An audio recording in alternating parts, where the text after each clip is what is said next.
Let's start with Astrig Tanguay. She's a local Searsport resident and local business owner. Welcome, Astrig, and thank you, Amy, for having me.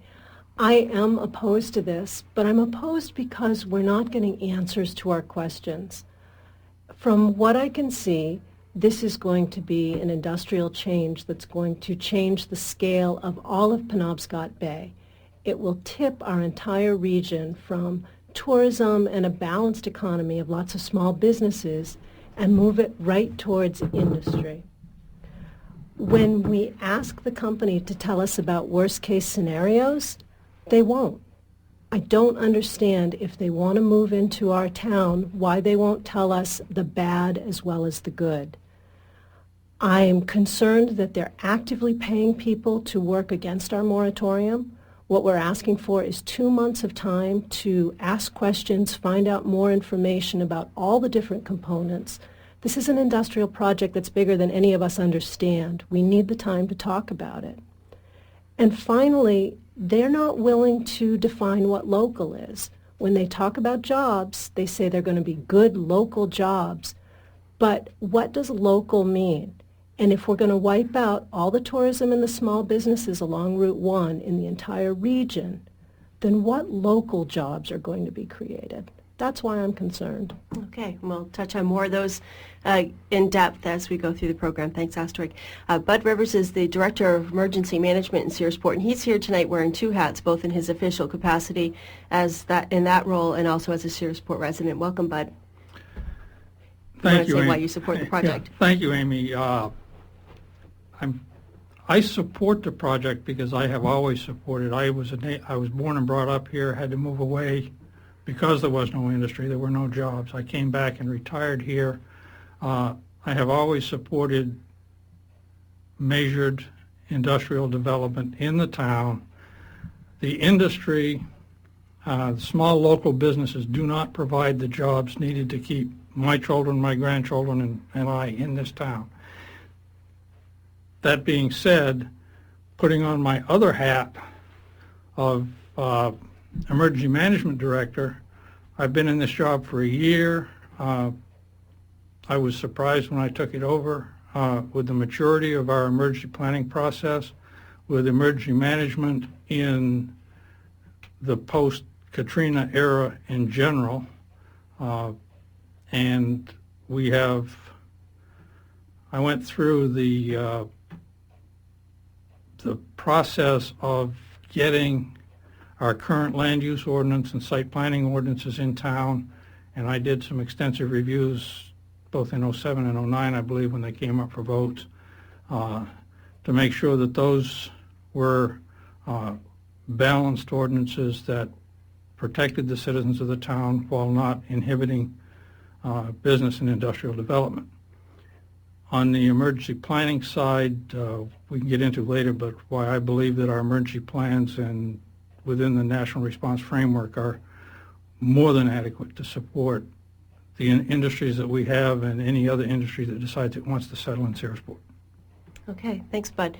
And Peter Tabor, another Searsport resident who also has concerns about the LPG facility. Go ahead, Peter. Well, I have the obvious concerns about safety, and I think, when you look at safety, you look at everyday kind of things and you take steps against them. And then you also have to consider when you're dealing with something extraordinarily dangerous that no matter what kind of safety measures are in place, if something goes wrong that has the potential to cause mass casualties, which this project does, then the questions about whether, in fact, we're adequately protected really need to be answered very, very carefully. I have obvious concerns as well about the economic impact this would have, because I think this facility we have in Searsport is inadequate for something on this scale. We're talking about, just physically, we're talking about a tank that holds nearly 23 million gallons of liquefied propane that has to be kept carefully refrigerated at all times or things go wrong. You mentioned, Amy, that it would be running a flare for a couple of hours a year. You'd be really more accurate if you said a couple of hours a day. The company has spoken of 500 hours in their permit application to the Department of Environmental Protection, and this breaks down to about an hour and 20 minutes a day burning on average. Which they say they would be doing only in case of emergency, though, not as a regular operating procedure. But the fact that they would put down, no, I don't think they're going to be doing it for an hour and 20 minutes every day, but the fact that they put down as the outside number 500, to have an emergency for 500 hours a year, it's about 6% of the year, is an extraordinary definition of an emergency. Well, what I'm saying is that this is not like anything else at Mack Point. We have about 30 tanks there, and I think about at least a third of them are inactive. These are tanks that are on the scale of everything else in Searsport. A large typical building residence in Bangor, in Searsport might be 35 feet high.